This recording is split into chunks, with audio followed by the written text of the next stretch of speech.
እኮ ያለኝ። ስለዚህ አንቺ ልጅሽን እስክታገኚ ድረስ እኔ የሞትኩ ማስመሰል አለብኝ ማለት ነው። አልገባኝም። ቆይ ለምንድን ነው እንደሞትሽ የምታስመስለው? ምክንያቱም ሳሮን ይህን ስራ እንደሰራችለት አስመስለን የግድ ልጇን ማስመለስ አለብን። በእርግጥ በጣም ከባድ ነው፣ ግን የግድ ይህን ድራማ መስራት አለብን። እንዴ ቆይ ይሄ ምን አይነት የጅል ጨዋታ ነው? ልጇን የምናገኝበት ሌላ መንገድ ብንፈልግ አይሻልም? ሰዎች ገና እኮ ስለ መርዝ አውርቼ አልጨረስኩም። ዶክተሩ እንደነገረኝ ከሆነ ከዚህ በፊት ለአንቺ ሊሰጥሽ ከነበረው መርዝ ጋር ተመሳሳይ መርዝ ነው። ምን?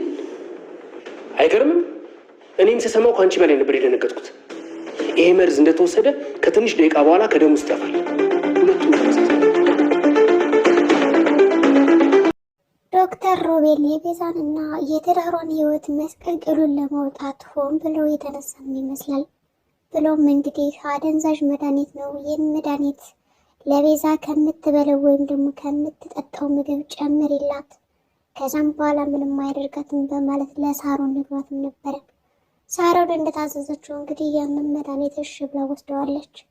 ሆኖም ያ መድኃኒት ግን ወደ ውጭ ተሄዶና ተወስዶ ሲመረመር መድኃኒቱ አደንዝዞ ብቻ እንደማይጥልና አንድ ሰው ያንን መድኃኒት ከቀመሰው በዚች ምድር ላይ እንደማይኖር ዶክተሩ በጥብቅ አሳስቧቸዋል። ከዚህ ብልቃጥ ውስጥ ያለው ነገር መርዝ ነው እንጂ አደንዝዞ የሚተው ነገር አይደለም በማለት ሳሚ ነግሯቸዋል። ይህን በሰሙ ጊዜ ሁሉም ነበር ደንግጥ ብለው የቀሩት። ሌላም ለየት የሚያደርገው ነገር አለ። ቤዛ ከዚህ በፊት በባሏ እጅና በጓደኛዋ እጅ ስትመረዝም ነበረ። የሚያመሳስለው አንድ አይነት መድኃኒት መሆኑን ደግሞ ሲነግራቸው ይበልጥ ቤዛ ፍራቻዋ ጨመረ። ባለቤቷንም ዘወር ብላ ማየት ጀመረች። እንዴት ይህ መድኃኒት ሊመሳሰል ይችላል? መጀመሪያ ልትመርዙኝ ከነበረው መድኃኒት ጋር የሚል ጥያቄን ፈጠረባት በአይምሯ። ሳሮን እንግዲህ እኔ ምንም ቢሆን በልጅ የመጣብኝ እንጂ ይህንን መድኃኒት ለአንቺ ጨክኜ ልሰጥሽ አልነበረም ቤዛ፣ አንቺ በጣም መልካም ሰውና ጥሩ ሰው ነሽ በማለት እንግዲህ ሳሮን ይቅርታ ጠይቃታለች። ቤዛ ምንም እንኳን የራሷን ህይወት ብታድንላትም ለልጅ ስል ደግሞ የሚያስፈልገውን ነገር እኔ ልከፍል ዝግጁ ነኝ። ብቻ ያጭራቅ የሆነ ዶክተር ልጅሽን በሰላም ይልቀቃት እንጂ ከዛም በኋላ እኔ እንዴት አድርገን እንደምበቀለውና እንደማናግረው እኔ አውቃለሁ። እስከዛ ግን ልክ እኔ እንደሞትኩ አድርገን ማስመሰል አለብን። ልጅሽ ከመጣች በኋላ ደግሞ የሚሆነውን እናደርጋለን በማለት ይወያያሉ። ሳሚ እንግዲህ ሳሮንን ከዶክተሩ ጋር አይቷትም ነበረ። ካያትም በኋላ እንግዲህ ሳሮን መሬት ላይ ፍርፍር ብላ እያለቀሰችም ነበር ያገኛት። ሆኖም እንግዲህ ሳሚ ሳሮን ምኖሽ የምታለቅሽ ከዚህ ጭራቅ ዶክተር ጋር ምንድነው አላማሽ እና ስራሽ በማለት አፋጧታልም። ሳሮን በመጀመሪያ ምንም አይነት ነገር የለኝም በማለት እንግዲህ ሸምጥጠውም ነበር። ግን ካስጨነቃ በኋላ እኔ በደንብ ነው የማውቅሽ ሳሮን፣ የደበቅሽ ነገር ካለ ተናገሪ በማለት ሲያናዝዛት እሷም አዎ ዶክተሩ ሊደናግጦብኛል፣ ይህንን መድኃኒት ለቤዛ ካልሰጠሻት በህይወት አታገኛትም በማለት አስፈራርቶኛል። እናማ እንኳን ደስ አለ፣ ቤዛን በድጋሚ አንተ ልታተርፋት ትችላለህ።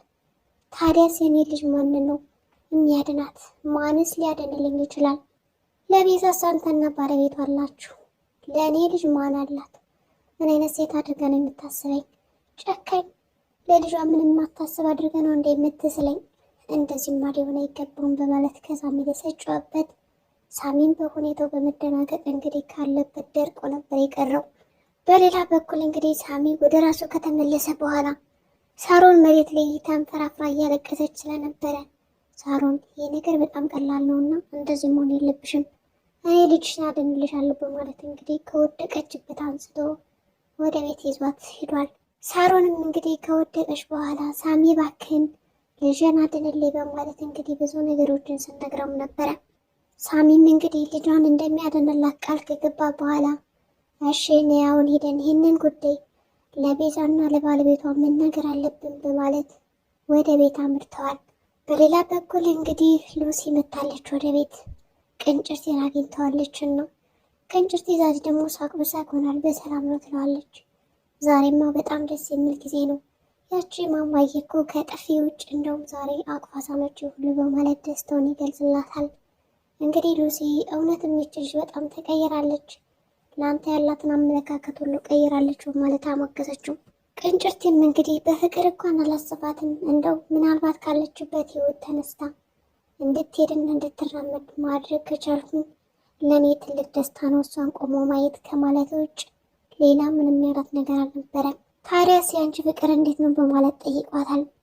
የኔን ነገር እባክተው፣ ያዘኝ ስል ይለቀኛል፣ ለቀቀኝ ስል ደግሞ ይጨብጠኛል። ምንም የማይታወቅ ነገር ሆኖብኛል፣ ግራ ግብት ብሎኛል። አሁንማ ከዚህ ዝም ብዬ ነው ጊዜን የማቃጥለው፣ ወደ አያቴ መሄድ አለብኝ በማለት ነገረችው። አያት አለችኝ እና ከእሷ ጋር ሄጄ ያለችኝ እሷ ብቻ ስለነበረች የማገዛትን ነገሮች ሄጄ ማገዝ አለብኝ እንጂ ከሱ ጋርማ ሳሚ እያልኩ ጊዜን ማቃጠል አልፈልግም። የእስካሁኑ በቂ ነው በማለት ለቅንጭርቴም ተነግረዋለች። ቅንጭርቴም እንግዲህ ተስፋ እንዳትቆርጭ በማለት እንዲሁም ደግሞ እሱ እንደሚወዳትና እንደሚያፈቅራትም ሊመክራት ሞከረ። ቆይ ግን በደንብ ግን ፍቅርሽን ነግረሽዋል በማለትም ጠይቃት። እሷም ፍቅር እኮ ግዴታ በቃላት የሚነገር ነገር አይደለም፣ እግር፣ እጅ ወዘተ አጠቃላይ መላ ሰውነትን ሊናገሩ ይችላሉ፣ ሊገልጹም ይችላሉ ስለ ፍቅር በማለት መለሰች። ሳሚም እንግዲህ ወደ እነ ቤዛ ቤት ከመጣ በኋላ ሱራፌል ለምን መጣ ይለዋል። እኔ እዚህ ጋር የመጣሁት ቤዛን ፈልጌ ነው። ቤዛን ደግሞ ለምን ፈለግካት በማለት እንግዲህ ግብ ይገጥማሉ። የምነግራት ነገር አለ ሳሮን፣ እውነቱን ንገሪያቸው በማለት እንግዲህ ይናገራል። ሳሮን እንግዲህ ቁጭ ብላ ማልቀስ ጀመረች። ሱራፌልም እንግዲህ ተንጨረጨረ። ደግሞ ምንድን ነው የምትነግሩን? ወጡልኝ፣ ድሮም ጠርጥሬ ነበረ ሳሮንና ሳሚ እንደምትዋወቁ ገምቻለሁ። እሱን ወደ ለዚህ ቤት ያስገባሽው ማለት እንግዲህ ከሳሮን ላይ እጁን ያነሳባታል። ሳሚ ጉዳዩ እንደዛ አይደለም፣ ይልቅ እኔ እናንተ አሁን በአንድ የምንሆንበት ጊዜ መጥቷል። ዋና ጠላት እኔ ሳልሆን ዶክተር ነው በማለት ነገረው። ምን? እንዴት አለም። ለዚህ ነው አንድ እጅ መሆን አለብን፣ ቤዛን መምጣት አለባት፣ ይህን ነገር ማወቅ አለባት ያልኩ ለዚህ ነው። እሺ ምን ነበረ? እንግዲህ ቆየት ብላን ቤዛ መጣች። ቤዛ ከመጣችን በኋላ ታዲያስ ምንድን ነው የምትንጫጩት ማለት ጠየቀቻቸው። ይኸውልሽ ያ የተረገመ ዶክተር አሁንም ቢሆን በሳሮን በኩል እንግዲህ መርዝ ልኮልሻል አንቺን ለመግደል ይላታል። ቤዛም በድንጋጤው ግራ ግብት ይላትና እንዴት ማለት አልገባኝም ማለች። ሳሮን እንግዲህ እውነቱን ነገረቻት። አዎ ያ ዶክተር እንግዲህ ልጄን ይዞ አግቶ እያስፈራራኝ ነው እና ይህንን መድኃኒት ካልሰጠሻት ደግሞ ልጅሽን እገልብሻለሁ ብሎኛል። ስለዚህ ቤዛ ልጅ አሁን በሱ እጅ ነው ያለችው፣ እንዴት ማዳን እንዳለብኝ አላውቅም። ልጄን እንኳን ባይሰጠኝ ይህንን መድኃኒት ጨክኝ እኔ ለአንቺ ልሰጥሽ አልነበረም በማለት ትነግራታለች። ችግር የለውም እኔ እረዳሻለሁ በማለት እንግዲህ ቤዛ ነገሩን ቀለል አድርጋ ነበር ያየችው። ሱራፌልና ሳሚ እንግዲህ ይህንን መድኃኒት በመጀመሪያ ምን አይነት እንደሆነ ወስደን ወደ ሐኪም ቤት ማስመርመር አለብን በማለት ያወራሉ። ሱራፌል እኔ በበኩሌ ብዙ የማውቃቸው ሰዎች ስላሉ ወስጄ ማስመርመር አለብኝ ይላል። ሳሚም በራሱ በኩል አይ እኔም የማውቃቸው ሰዎች ስላሉ ይህንን መድኃኒት ለማንም ልሰጠው አልችልም፣ ራሴ ወስጄ አስመረምራለሁ በማለት ከዛ መድኃኒቱ ምን አይነት እንደሆነ ካወቅን በኋላ ለውሳኔ ደግሞ በአንድ ተሰባስበን መወሰን አለብን ይባባላሉ። እንግዲህ በዚህ መካከል ሱራፌል ታዲያ አንተ አሁንም እኔን አላመንከኝም ማለት ነው? በዚህ ሁኔታ ከተጨቃጨቅን ይለዋል። ቤዛም ነበረችና አሁንስ የእናንተ ጭቅጭቅ ምርርና ስልችት ያለኝ፣ መቼ ነው የምታቆሙት ነገር ይህንን ነገር ትላቸዋለች። እንደዛም ብላ ገፍተራቸው ነበር ሄደች። ሳሮንም እንግዲህ ከሳሚ ጋር እንደምትተዋወቅ እንዲሁም ደግሞ ከዶክተሩ ጋርም እንደምትተዋወቅ በግልጽ ነግራቸዋለች። በእርግጥ ሳሚ ነው ወደዚህ ቤት ያስገባኝ፣ ግን ደግሞ ያመጣኝ አንቺን የሆነ ነገር ላደርግሽ ሳይሆን በርቀት ጉዳዩን ልከላከልና ለጠብቅሽ ነው ከባለቤትሽ በማለት እውነቱን ትነግራታለች።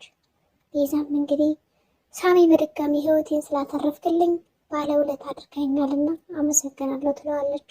ምንም አይደል ብሎ እንግዲህ ሳሚ ያንን መድኃኒት ለማስመርመር ከቤዛ ጋር ብቻውን መማከር ስላለበት ሊማከር እንግዲህ ወደ በረንዳ ይወጣሉ።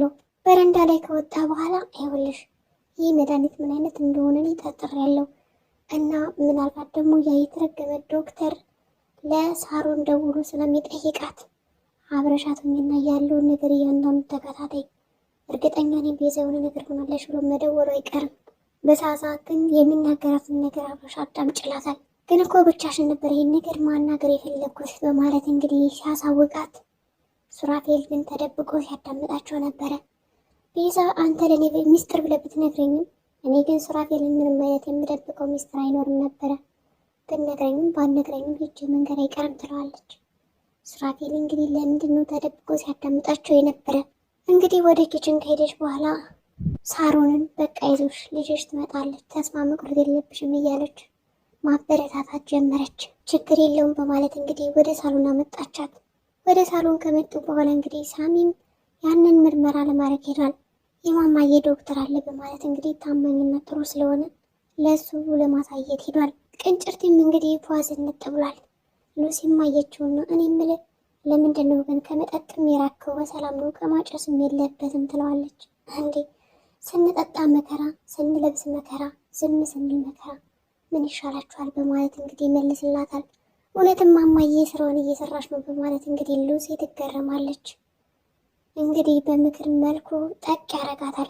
ሉሲንም መካሪ ለራሱ አያውቅም በማለት ነበር የመከራት። ታዲያ ያንቺ ጉዳይ እንዴት ነው? የእኔ ምንም ነገር የለውም። ሳሎን ላይ እንግዲህ ቤዛና ሱራፌል እንዲሁም ሳሮን እያወሩ እያለ ምንድን የምትጨቃጨቁት በማለት እንግዲህ ቤዛ ደረሰችባቸው። ለምን እውነቱን አልነግራትም ትላለች ሳሮን። ያ ሚስጥር መደበቅ የለበትም አንተ ታማኝ ባልክ ሆንክ ንገራት ትለዋለች። ምንድን ነው ለሆነ ኪችንም ስትጨቃጨቁ ሰምቻለሁ ንገሪ በማለት እንግዲህ ሳሮን አፋጠጠቻት። ይኸውልሽ እኔና ዶክተሩ በጣም ከተዋወቅን ቆይተናል። ካፌ ወይም ደግሞ ሴተኛ ዳሪ በምሰራበት ጊዜ ነው የተዋወቅኩት። ያኔ በጣም መልካምና ደግ ሰው ነበረ። ነገር ግን ከሱራፌል ጋር እንድተኛና መድኃኒት ሰጥቼ ራሱን እንዲስት ያደረግኩት እኔ ነኝ። የሚሆነው ግን በእሱ ትእዛዝ ነው በማለት እንግዲህ ለቤዛ የደበቀችው ሚስጥር ትነግራታለች። እንግዲህ እሱ ሱራፌል እንዳትነግሪ እባክሽ እያለ እየለመናት ነበር። ነገር ግን ሳሮን ምንም የደበቀቻት ነገር የለም። እውነቱም በግልጽ ከነገረቻት በኋላ ቤዛ እመኚኝ ምንም የተፈጠረ ነገር የለም በእኔና በእሱ መካከል። ነገር ግን ዶክተሩ ቪዲዮ ቀርጸሽ ላክልኝ ስላለኝ ራቁቱን እኔ ደግሞ ልብሱን ካወላለኩ በኋላ ቀርጬ ላኩለት እንጂ ሌላ ምንም የተፈጠረ በመካከላችን ነገር የለም ትላታለች። ሳሚም ከሐኪም ቤት መልስ ይመጣና ይህ መድኃኒት የሚገል መርዝ ነው ይላቸዋል። ድራማው በዚህ ነው የተቋጨው። ሰላም ጤና ይስጥልኝ ቻናል ቤተሰቦች፣ ለዚህ ቻናል አዲስ ከሆኑ ሰብስክራይብ ያድርጉ።